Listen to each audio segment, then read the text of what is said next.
and welcome back to the Citizen channel as we preview the upcoming game at Villa Park. Yes, I won't be there. I've not been able to get a ticket for this one, but if you're there, stay safe. Bring those points back. Should be an interesting game after that Villarreal game, which we controlled for 60 minutes or so and then sort of sat back.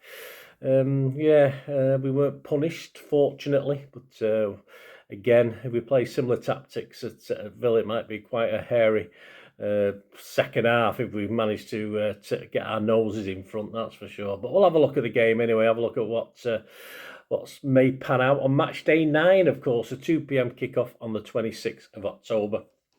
We will check out Villa's start to the season. Nice to see they've hit form, or not so nice to see they've hit form after a poorish start, but no surprise that they weren't a bad team last year. They were very good last year, so we were a little bit surprised they got off to such a slow start.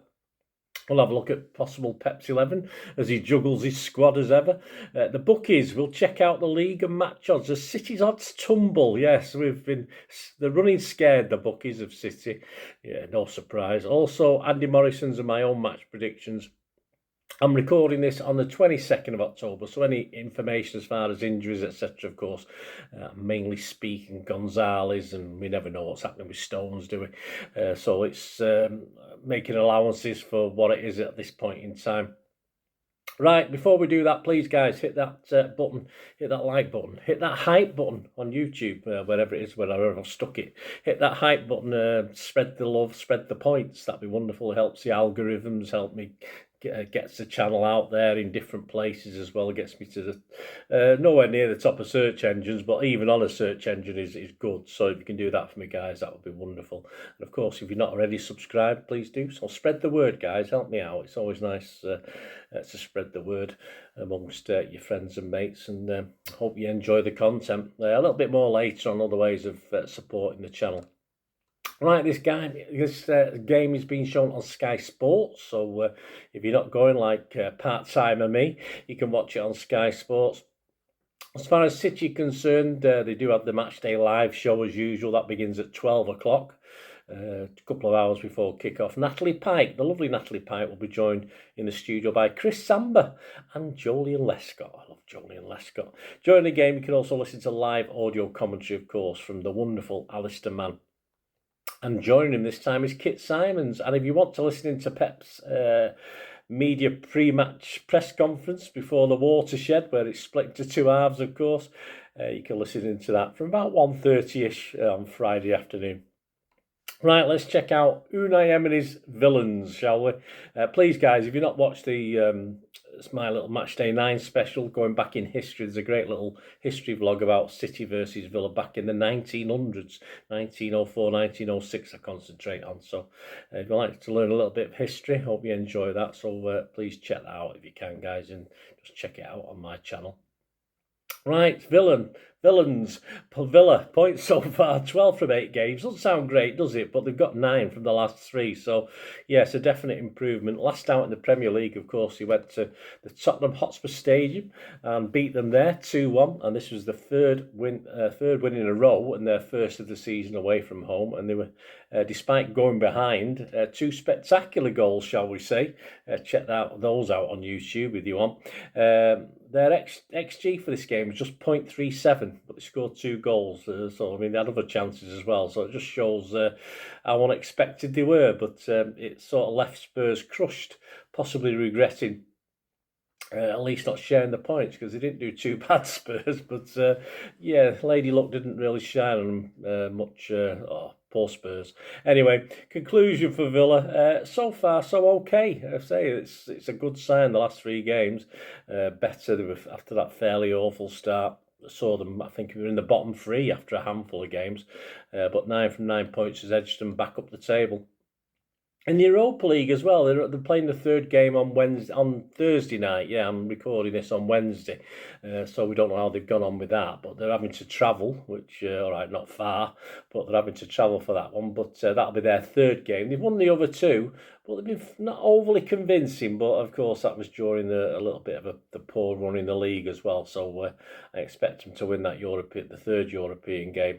Although, as I said, we do get a couple of days extra rest, which is nice. It's usually the other way around, isn't it?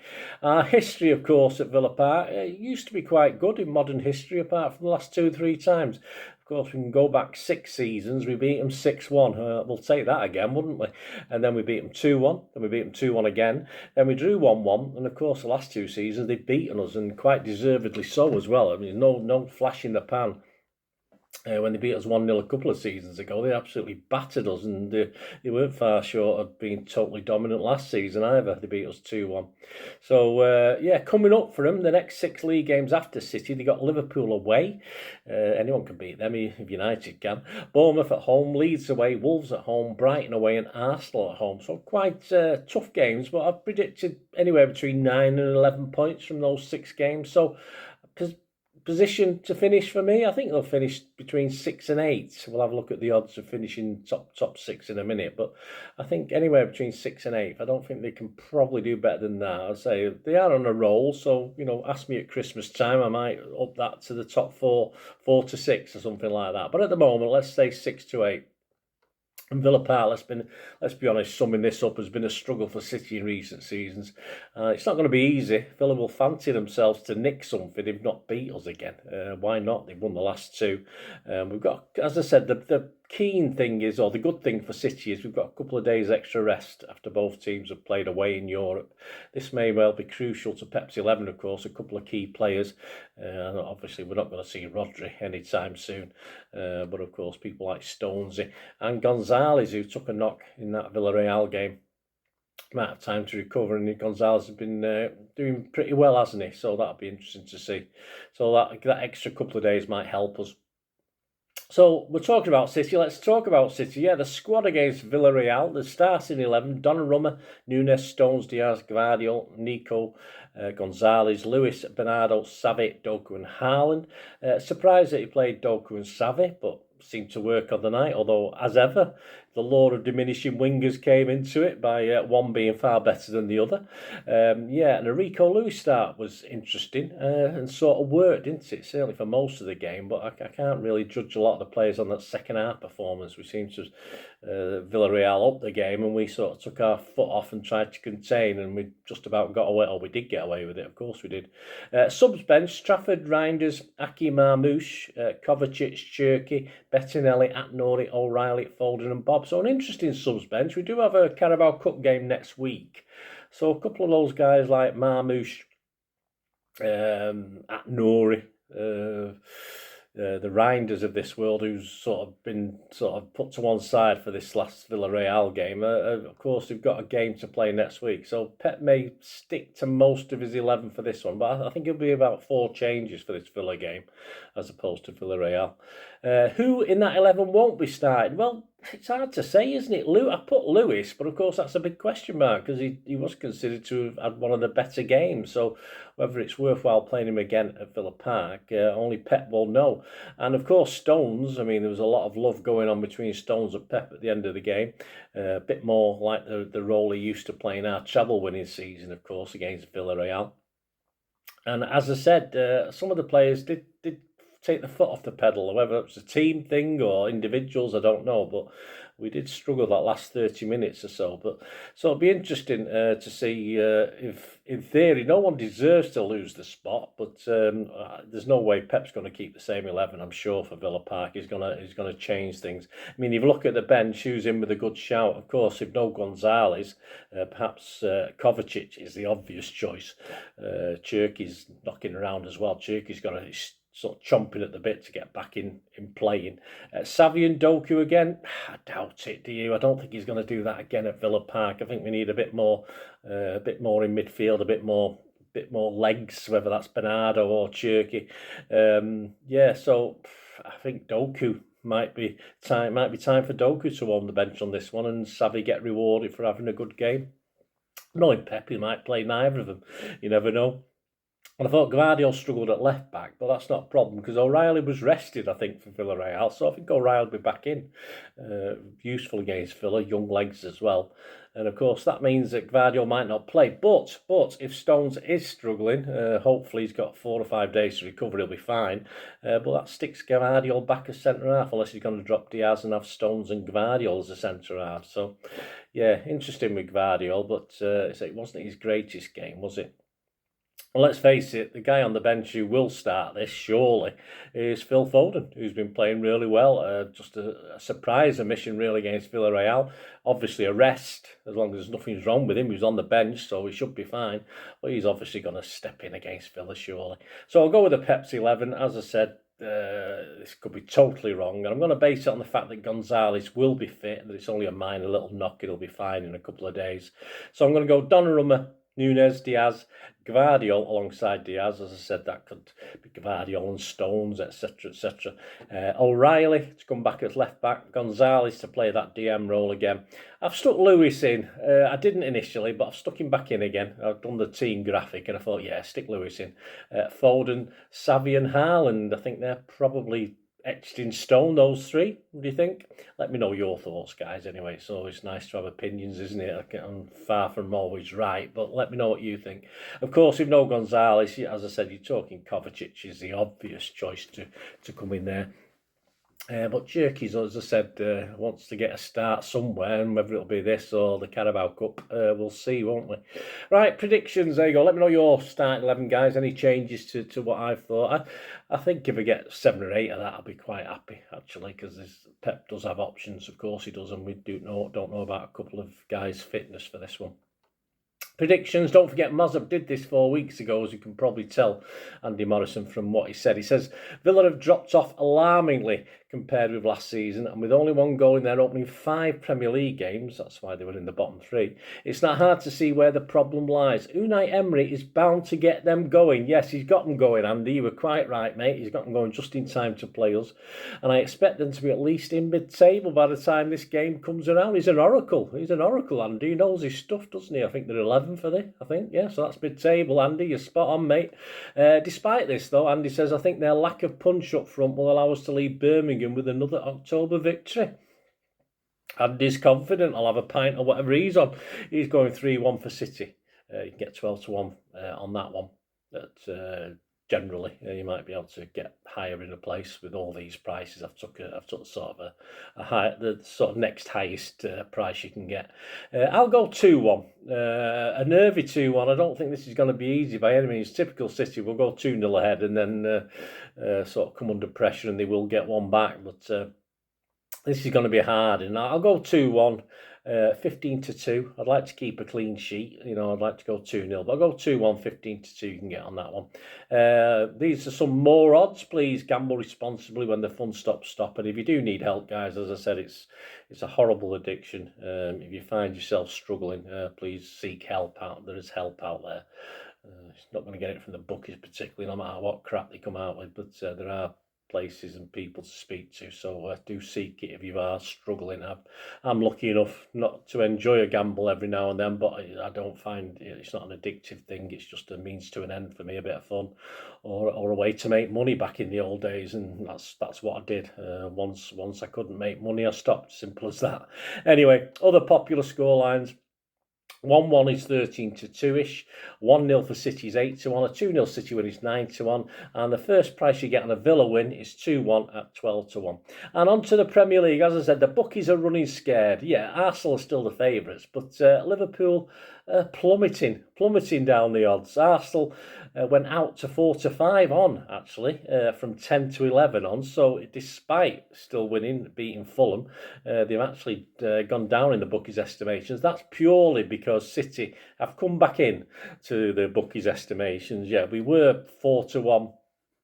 We've now gone into 10-3, which is second favourites now ahead of Liverpool, who've gone out to about 4-1 from 11-4. So yes, Liverpool fans, get on now if you think your team will bounce back. City fans, Yeah, 10-3, not bad, not bad. Arsenal fans, 4-5. Yeah, if you're brave and you think this is your season, 4-5 is still a good price. So, time to fill your boots. As far as Aston Villa, I did say I think they could finish between 6 and 8 to get in the top 6. The bookies are not overly convinced. I think this will drop, of course, if Villa do keep winning games and racking up the points. The 5-1 to finish in the top 6.